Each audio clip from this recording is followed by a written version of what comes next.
শুধু কথা শুদ্ধ বলাকে ভালো মানুষ বলে, শুধু জামা কাপড় প্যান্ট চুল আশ্রাইয়া রাখে এটাকে ভালো মানুষ বলে না মিয়া।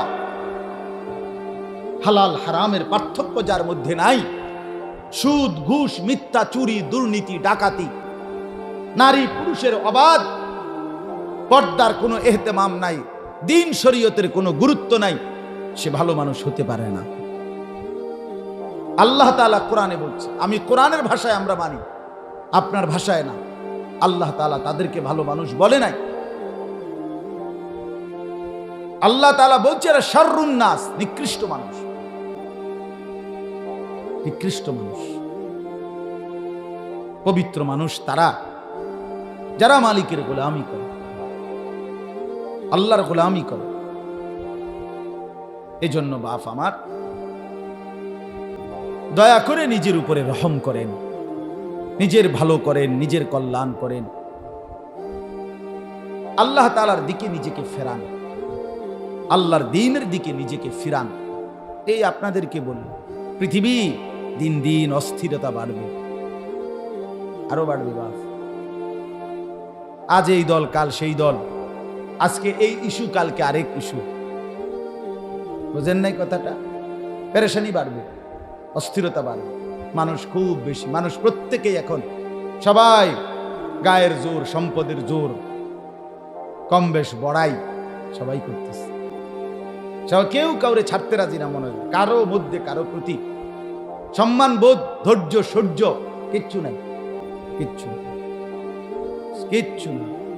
মাত্র বিয়ে হয়েছে মনে করেন 6 মাস, মাইয়া ওহনে বেডিগা, কোনোভাবে শাশুড়ি দেবর ননদ তাগুলোকে থাকতো না।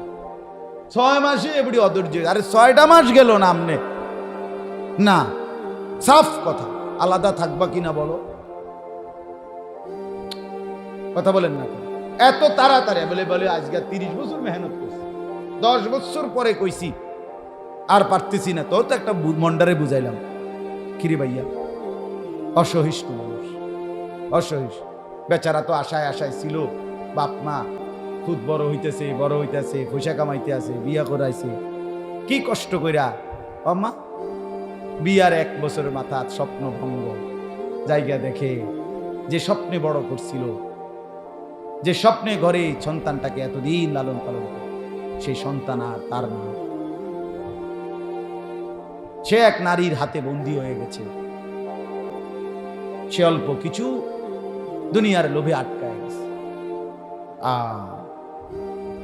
মানে সবার জন্য বলি না, অনেক বেশি এখন, এত বেশি মানুষ সংসারের অবস্থা হইল। মহিলা আমরা জানি ভাই, আপনারা জানেন না, আমরা তো দোয়া চাই আমার কাছে, হালাত বলে আমাদের কাছে, মানুষের সংসার পরিবারের বিভিন্ন কিছু জানায় না, প্রতিনিয়ত বলে। মহিলাদের এত জঘন্য অবস্থা, বহু মহিলার প্রয়োজনে কুফুরি কইরা, তন্ত্র মন্ত্র, এমন কোন জাদুকরের কাছে গিয়ে হইল কুফুরি কইরা, শিরিকি কইরা হইল স্বামীরে তার বাপমার থেকে, পরিবার থেকে আলাদা করবেই করবে। হ্যাঁ, একটা না, হাজার হাজার। তোরে দেখাই দেবো, তুই বেড়া কেমনে তোর বাপমার লগে খাস, আমি বেড়ি ভাই বাঁচলে, বুঝেন না কথাটা? তোরে দেখাই দেবো, তোরে 13 গাঁটের পানি খাওয়া। বেচারা এক সময় হতাশ হয়ে যায়। ঝগড়া করতে করতে, ফাসাদ করতে করতে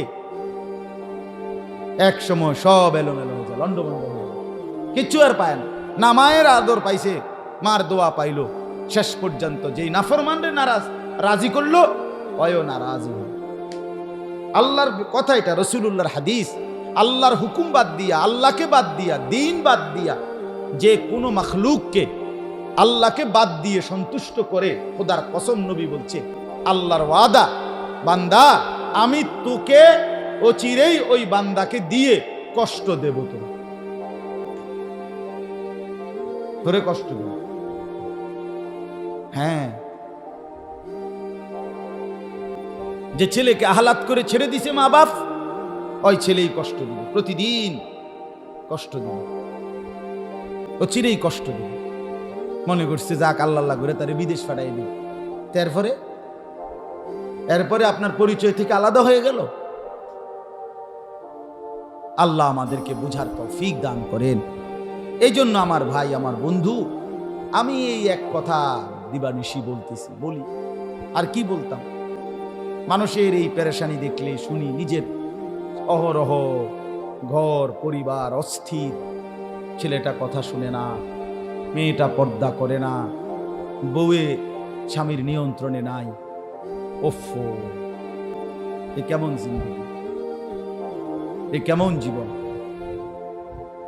রাসূলুল্লাহ সাল্লাল্লাহু আলাইহি ওয়াসাল্লাম এবং আল্লাহর কোরআন স্বামী স্ত্রীর বন্ধন কি বলছিল? লিতাসকুনু ইলাইহা। কেন বিবাহ? আল্লাহ বলছে উদ্দেশ্য হলো পুরুষ তার স্ত্রীর কাছ থেকে সুকুন, প্রশান্তি লাভ করবে। কোরআনের স্পষ্ট। ওয়ামিন আয়াতিহি আন খালাকা লাকুম মিন আনফুসিকুম আজওয়াজা। এই সূরা, যে সূরার আয়াত আমি পড়েছি এখন, এটারই আয়াত। আল্লাহ বলেন, আমার কুদরতের নিদর্শন, আমি প্রত্যেকটা পুরুষের দেহের অংশ থেকেই তার স্ত্রীদেরকে বানিয়েছি। কেন? আল্লাহ বলেন লিতাসকুনু ইলাইহা, যেন পুরুষ শান্তি লাভ করে স্ত্রীর কাছ থেকে, প্রশান্তি লাভ করে, সুকুন। ওয়াজালা বাইনাকুম মাওয়াদ্দাতাম ওয়া রাহমা, এবং আমি আল্লাহ উভয়ের মধ্যে ভালোবাসা আর দয়া মায়া দিয়ে দিয়েছি। তাইলে কথা তো ছিল দয়া মায়া, কথা তো ছিল ভালোবাসা, কথা তো ছিল প্রশান্তি, কিন্তু কেন হলো এত ঝগড়াঝাটি? কেন জামাই সন্দেহ করে বউরে, বউ সন্দেহ করে জামাই রে? কেন পরকীয়ায় আসক্ত? কি অবস্থা?